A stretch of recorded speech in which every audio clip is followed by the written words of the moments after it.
asalaamaaleykum wa rahmatulah kon mbokk yi ñu àggalee foofu ñu ngi yemoon 1943 kon 1944 nag biñ ci ëgsee le gouverneur général de l'AOF muy tubaab bi dafa nommé lu ñuy wax délégué général au pèlerinage pour l'AOF délégué général boobu nag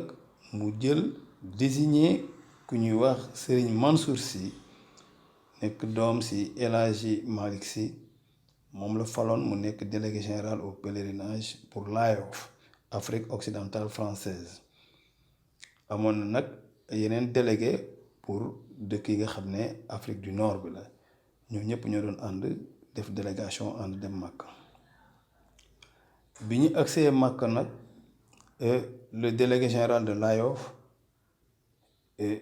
ak ñi mu àndal le prince Faysal moo leen recevoir prince Faysal nag boobu temps baayam muy le roi Abdul Aziz moo ko yabaloon ne ko na recevoir délégation bu Afrique occidentale française bi prince Faysal ñëpp xam nañ ne ginnaaw bi moom it nekk na buuru Makka bi ñu agsee 1945 El Hadj Amadou Lamine Diène moom la ñu fal ci at moomu mu nekk délégué général de l'AOF pour le pèlerinage mu ànd ak yeneen délégué yu Afrique du Nord Algérie ak Maroc ak yooyu waaye nag jiite délégation bu Sénégal bi ak bu yeneen dëkk yi nga xam ne yépp ñu ngi bokkoon ci Afrique occidentale française El Hadj Amadou Lamine Diène ñi fàttaliku dinañ fàttaliku ne moom moo nekkoon imam de la grande mosquée de Dakar lu yàgg di jiitu El Hadj Maodo Sylla léegi nag at moomu di 1945 ràññee woon nañ ci ujjaaj yi nga xamante ne nii àndoon nañ ci aji googu El Hadj Ibrahima Sakho bi ñëpp xam muy conférencier bu mag ñoom nag avion lañ jëloon Air France lañ jëloon mu yóbbu leen Makka bi ñu agsee 1946 le délégué général de l'AOF muy le gouverneur général de l'AOF muy tubaab bi fi newoon daal di jiital ci aj googu ku ñuy wax Alaaji Mokhtar Gueye mu nekk délégué général de l'AOF pour le pèlerinage mu jiite 170 pèlerins yow Afrique noire bi te Sénégal amoon ci 69 pèlerins aj googu bokk na ci kilifa yi ñu xàmmee woon ku ñuy wax Ibn Arabi lii moom bokk na ci kilifa yi ñu ràññiku mu àndoon ci aj googu Alaaji Mokhtar Gueye nag ñun bi ñuy def suñuy gëstu ba ëgsi si suñu xel def ñu jox Maam Makhtar Gueye parce que ñu ne kon xëy na mu du nekk moom mu xam ko pour ñu gën ci amuñu ay leerlu bi ñu jokkoo Maam Makhtar Gueye mu wax ñu ne moom wayjur la ci moom mais du mooy wayjuram frère wayjuram la waaye El Hadj Mokhtar Gueye bi moo jur maître Mame Adama Gueye bi ñu jokkoo moom mu jox ñu ci ay renseignements firndeel ko El Hadj Mokhtar Gueye nag moo newoon président association des musulmans des pèlerins musulmans de l'AOF moom la newoon jiite association boobu kon 1946 El Hadj Mokhtar Gueye moo jiite woon délégation bu at bi 1947 nag amul woon délégation officielle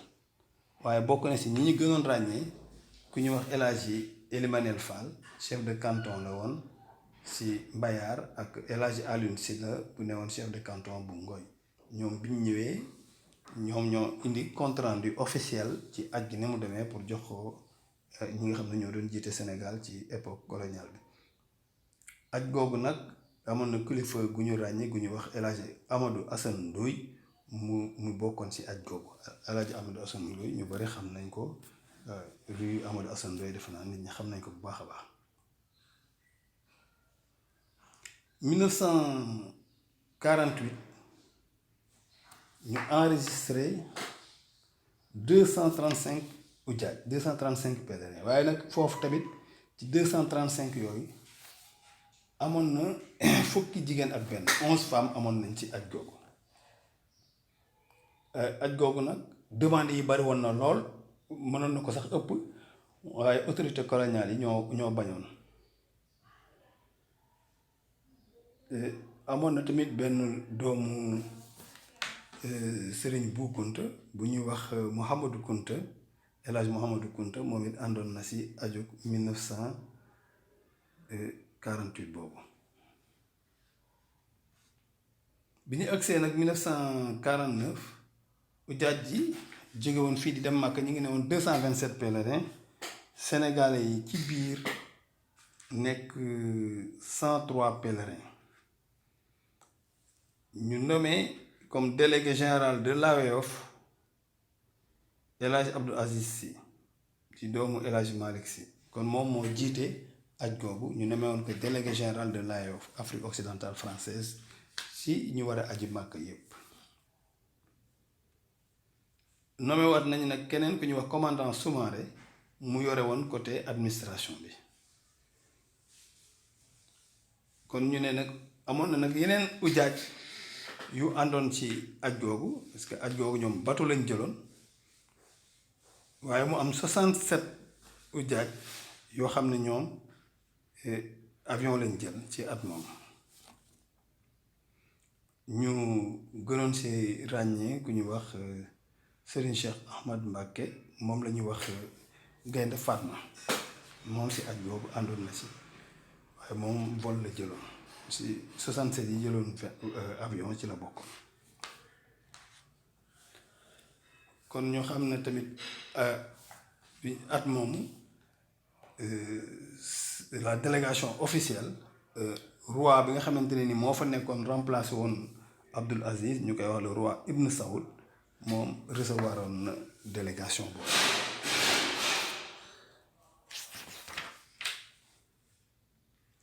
En 1950 nag 284 pèlerins ñoo demoon Màkka africain noir sénégalais yi nag ne woon seen biir 142 ñu ngi jëloon avion bateau bi ñuy wax Banfora.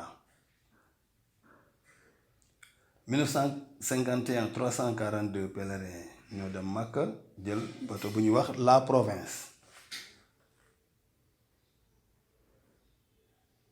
léegi nag bi ñu agsee 1951 boobu ba tey si ñi bokk na si ñi gënoon ràññee ci aj googu ñuy wax maam Cheikh Awa Balla Mbacké. Cheikh Awa Balla Mbacké moom àndoon na si aj googu. gouvernement tubaab bi nag boo année boobu commissaire bu ñuy wax Bourgarel moom la fa tegoon muy ab tubaab waaye mu boole ko benn assistant bu ñuy wax docteur Alioune Seck. 1952 tubaab bi teg fa ku ñuy wax monsieur Carder moom mu nekkoon le commissaire du gouvernement pour le pèlerinage. léegi nag mu jël Thierno Seydou Nourou Tall nommé ko délégué général de l'AOF. àndoon na nag ak ku ñuy wax Moustapha Malick Guèye kooku pour Sénégal la ko nommé woon délégué uniquement pour waa Sénégal waaye Thierno Seydou Nourou Tall moo coiffé woon délégation AOF bi yëpp muy Afrique occidentale française. délégué boobu ñuy wax nag Malick Guèye kooku moom yàlla dafa dogal ne dafa faatu ci at moomu.